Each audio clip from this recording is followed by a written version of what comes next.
Welcome back to the final episode of the first season of Krisullis for the Creative. Today, I have the pleasure of having Caroline on. I think everybody that's listening to this podcast probably know who Caroline is because she's actually the CEO of Krisullis. Well, Caroline, thank you very much for coming on. Firstly, why don't you start off telling us why Krisullis? Mm, that's a great way to open up, Mess, and thank you so much for facilitating this wonderful experience for the Chrysalis community. I really do believe that what we are doing here is making history in many ways, and doing it in a human way, where this podcast and just the way and your style of facilitating it is a true testimony of that. So I want to first take a moment to acknowledge that, acknowledge you, appreciate you for believing in what Chrysalis is, which I will come to in under a moment. And I truly believe that the starting point and really the journey of where all of this is about relationships. Um, and to that point, what is chrysalis? So chrysalis comes from a Greek word chrysalis, which is the space where a caterpillar goes into the cocoon and has to go through all these changes, breaking down changes, uh, changes that make it change into a butterfly. And the reason this space is important is because I personally believe that all of us, through our lifetime, are either consciously or unconsciously, going through changes. And I think the more conscious and intentional and aware we are of ourselves, so self awareness, but also the direction that we can take in life holistically, comprehensively, I think we can start to. You use the word freedom before you started recording. And I am a huge believer and a huge advocate of freedom. I think, and I'm kind of, I'm dovetailing into a few aspects while I come back to your question. But I truly believe that a lot of the old systems that we as humanity, we as human beings have been perpetuating unconsciously, right from our educational system to the way we earn, the way we live, all that is kind of coming apart, it's dismantling, and that is an indication that it's not working. It's also an indication that the current and the emerging generations of youth and young adults are starting to realize that the old systems have not worked. They're asking very powerful questions, present company included, and this is significantly important for all of us to not just consider and take into account, but also use this consciousness and use this space and use this awareness to then ask what next, and be able to be proactive about this awareness. So, having said that, I believe that we are at a very powerful inflection point as a civilization worldwide, and not just because of the pandemic, but this has been a build up for a long, long time because many of these systems are breaking down. What next in terms of the way we engage, the way we connect, the way we learn, the way we earn, and the way we thrive is starting to evolve. And I'm using that word very consciously because it's not just about change, but it's about evolution. And as I say this itself, I can I have goosebumps all over me because I'm so excited about the fact that we are literally in this red hot moment of what's going on, and Chrysalis is a catalyst. Chrysalis is a facilitation experience where all of us, no matter where we are, can come into this environment, this cocoon that we are fostering and nurturing intentionally. And I believe that a lot of the segmentation, the negative segmentation by way of where we're from, what country we are in, how much we earn, our social status, and all the material possessions, and everything else in terms of our age, our color, and things like that, that continue to keep us in a low vibration. I believe that spaces like Chrysalis, we may, and we probably are not the only ones who are going to be thinking about this and doing this.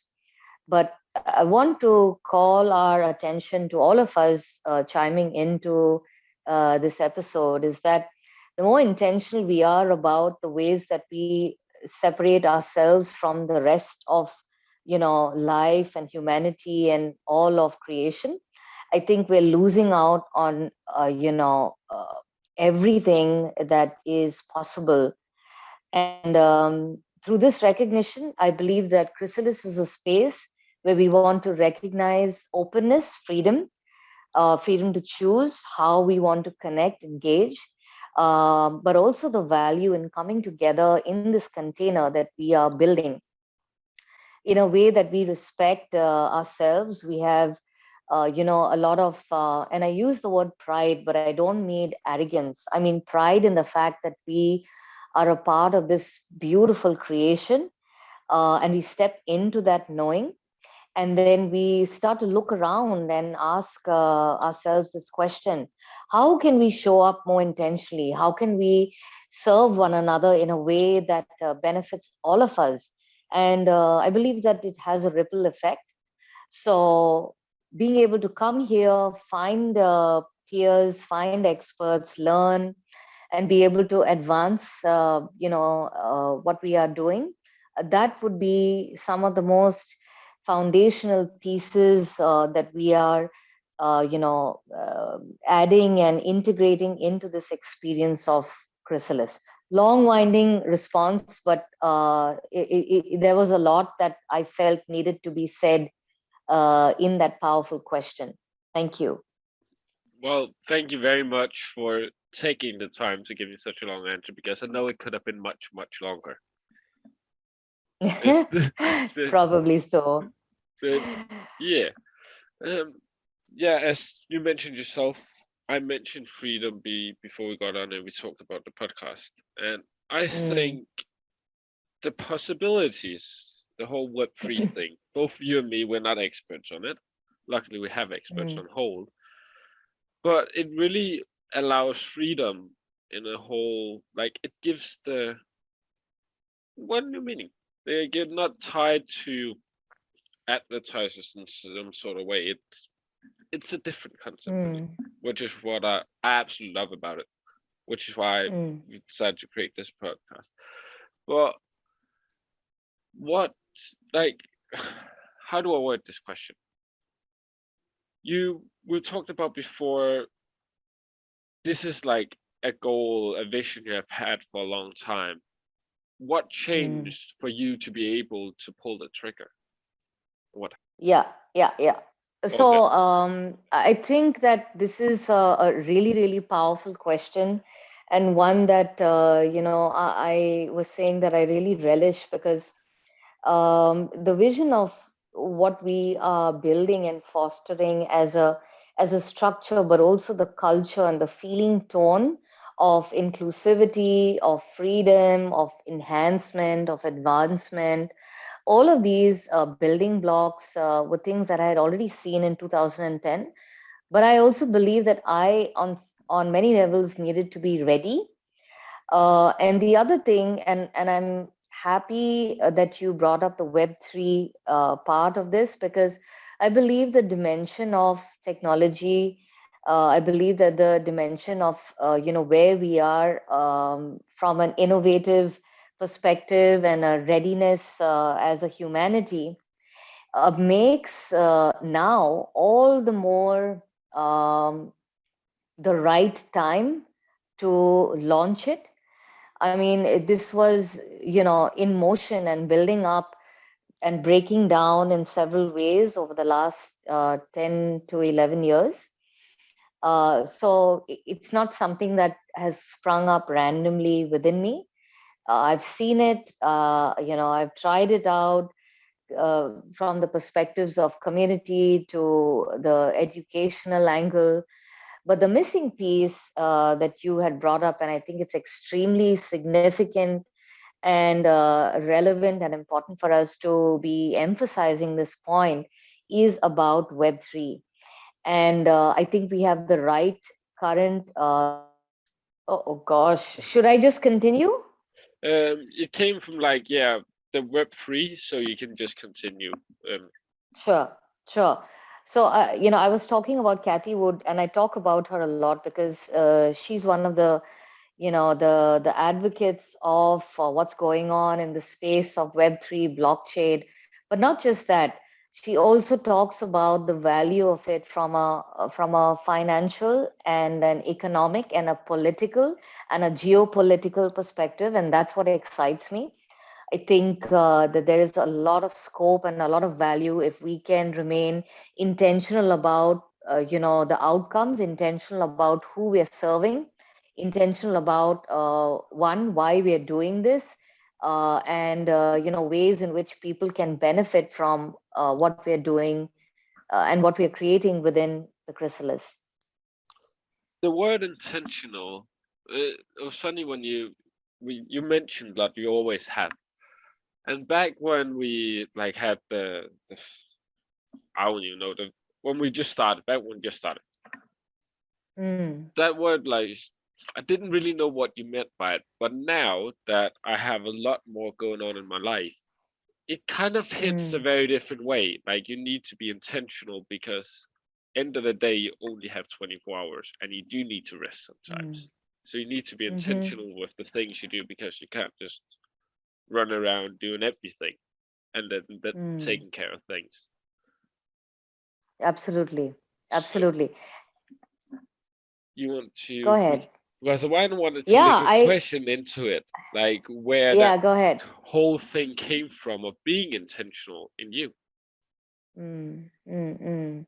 I love, I love the depth of your questions, Miss. It just excites me and it makes me so happy and honored to have you doing this.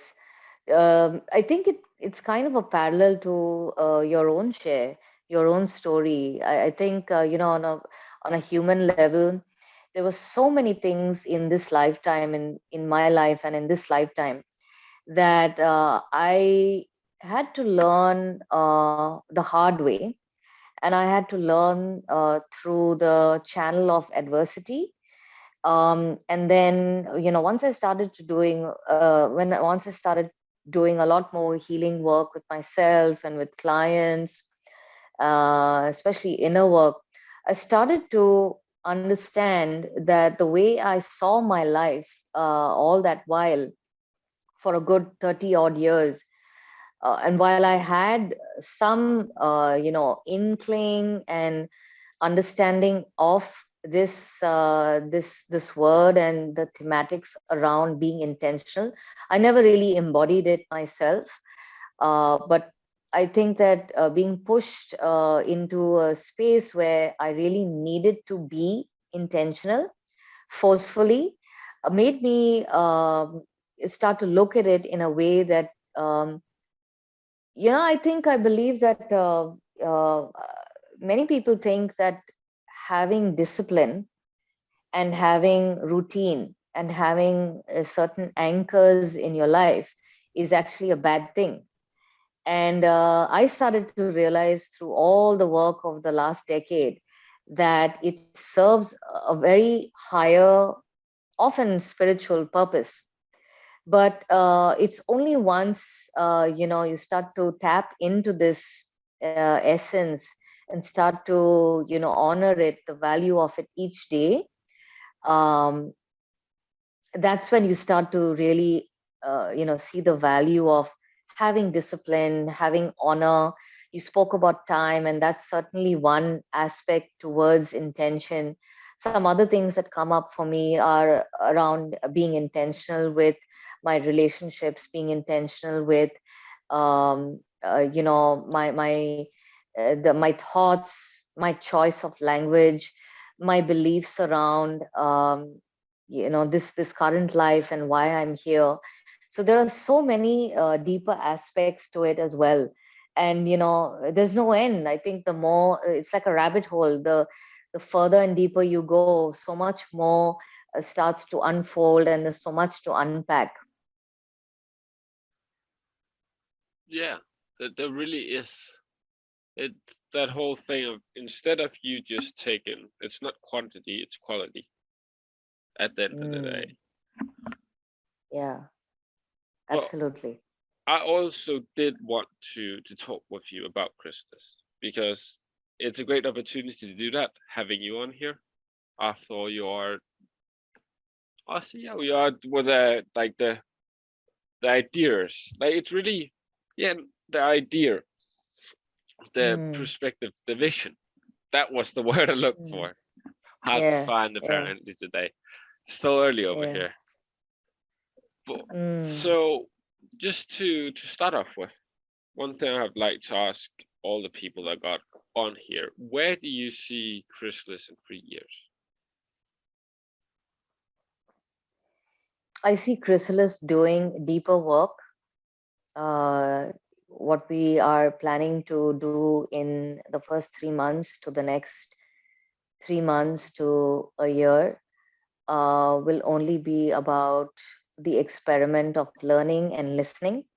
Because with any business and anything that is started, I think, as human beings, we move in with certain assumptions.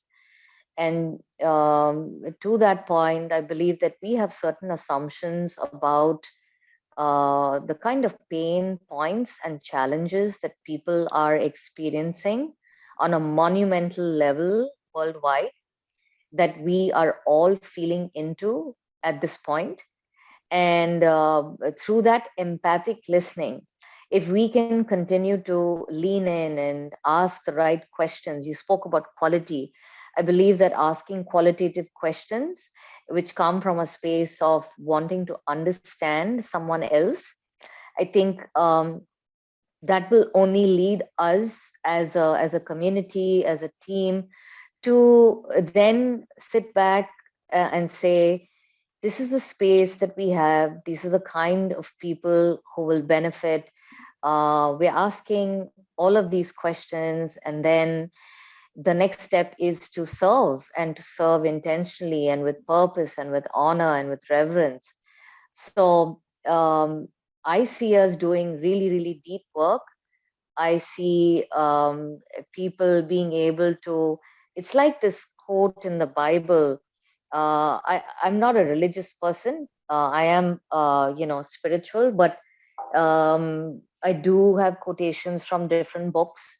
And I think this is fitting for this moment, where, it talks about how you can, if you meet a man that's hungry, you can give him a fish and you'll feed him for the day. But if you teach him how to fish, he is free for life. I And love I that believe that quote. that, isn't it?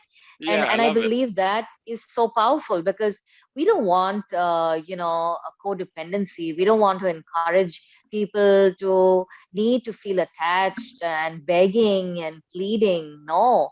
It's like the point I made slightly earlier on in this conversation. We need to step in with pride and honor, to be able to understand our gifts and talents in this lifetime, and then join a place like Chrysalis, upskill, find the right mentors and coaches, find a way forward. It could be either through a job, it could could be launching your own project or your own business. And we want to help you do that. We want to help give shape and life to your dreams, your aspirations, your ideas, just like we are doing right now at this first level. So that's what's going to happen in the next few years. It's all about the interconnectedness and how we want to be able to provide space for you to have all of that come to life. For me, the thing that I love about Krisullis compared to the current education system is the flexibility, the speed. It's Mm, able to adapt with the current world. You can't. There's not many. They don't teach you how to be an entrepreneur in school. They don't teach you many mm, things in school, but here you're able to learn the exact skills that you need for the work that you want to do. mm. Yes, yes. And, to that point, I think you bring up an extremely important point because, in many ways, I believe that we are disrupting traditional educational systems. We want people to think more expansively about the direction that they're taking without having to worry and stress about spending a whole lot of money on education. I think there are more efficient, far more creative, far more intelligent ways for humans to learn and be more discerning about how they learn and with whom, and then take all that learning and wisdom and say, now this is how I want to create, now this is how I want to take it forward. Hmm. It as you speak, as you talk more and more about it, makes more and more sense to me. I'm still learning. I'm still understanding, and Mm, well, because of that, what would you say if a person says, "Well, this is complicated. This is because it's new. It's different." So that could very mm, easily be the first impression. What would you say to mm. that person? I would say start where you are. Help us to understand where you are right now. What do you have, a vision, a mission? And even if you don't, connect with people, listen to stories, because it's like, in a lot of ways, the pandemic is like a very powerful analogy to life. We may not have the opportunity to travel around the world.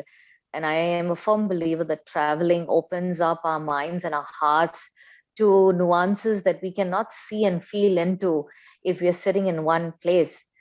And imagine doing all of that in a place like Chrysalis, where you're getting a first-hand experience of different cultures, different experiences, different stories, and then you get to make more informed decisions about your journey. And we will help you build that roadmap out for yourself, so it's self-paced. There's no pressure to conform to anybody else's north star and benchmark. It's yours to live, to learn by, to stand for.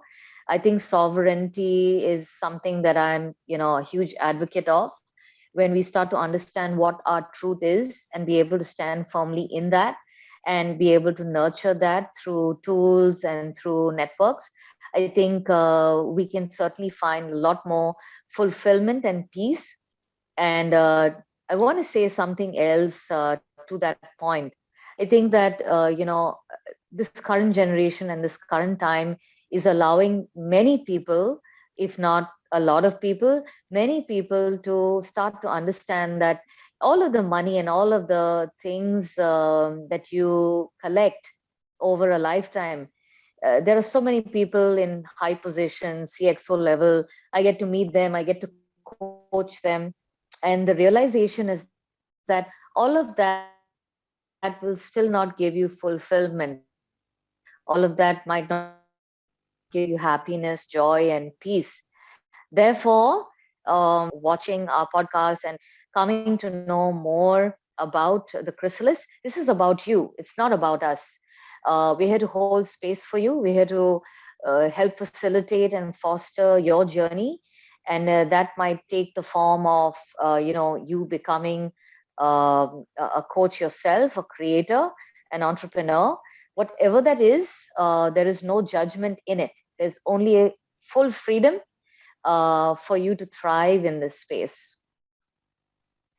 Sure. And you mentioned stories, and that is really why I like what I love about doing this podcast is having people come on, hearing their different stories. And because of that, I thought I would also mention that if anybody listens to this, because this is all about creating, like if anybody has a story that they want to come here and telling, they do think make a great episode, great content, you're more than welcome. I Uh, love that. I love that. so yeah, that I just wanted to mention, because as you mentioned yourself, it's that support, and I think what better support? Like I love the whole thing of getting a new perspective on a thing by having another Mm, person telling a story on a video on a podcast, and it helped me a lot. mm, And yeah. the Yeah, most, yeah, 100%. I love that. I love that you bring up the fact that there's always a different perspective. I think we raise awareness, we raise consciousness when we start to understand that there's no one way to get somewhere. We may all be going towards one thing, but the way that we reach there might be very, very different, and that's okay. We want to celebrate that. We want to share that. We want to welcome you in, and be able to experience the fullness of life in this space called Chrysalis. exactly, and I think that's a pretty good place to wrap up. We've been around Hmm. everything nicely. I've talked to a lot of other Yeah. people, everybody else that's been on here, that in 6 months' time, a year from now, it'd be fun to have another go at this. I hope you're more than willing to come on. I really hope you Wow. Wow. Of course. You don't even have to ask. are. It's a resounding yes. I would uh, be honored. but I just like to see the progress. How Yeah. what's changed is going to be so many new things to talk about at Wow. that point. And make sure to stay tuned, be a part of the DAO to be notified when these podcasts comes out, Mm. and just to Yeah. Yeah. Please feel free to reach out to us if you have any questions. The podcast is such a powerful way to bring humanness into this experience, to understand pain, success, failure, setbacks, and that all of that is normal, and that we can rise above any setback, any fall together. We are better together. the reminds me of a thing Elnor said. I think it comes from Africa, and some I can't remember what he exactly said, but it was Mm. like we go. If you want to go fast, you go alone, and if you want to go far, you go together. Yes, 100%. 100%. Thank you so much, Mess. Wow. I'm so excited about everything that's coming together. I'm so grateful and so honored to be in this time with you and with the rest of the team and this beautiful community that's coming in. Me as well. Me as well. I'm getting more and more excited by the day. It's exciting Yeah. soon. Like can't even keep up with all the new things that's coming. It's so exciting. Yeah. I love it. Let's continue to tap into it. For sure.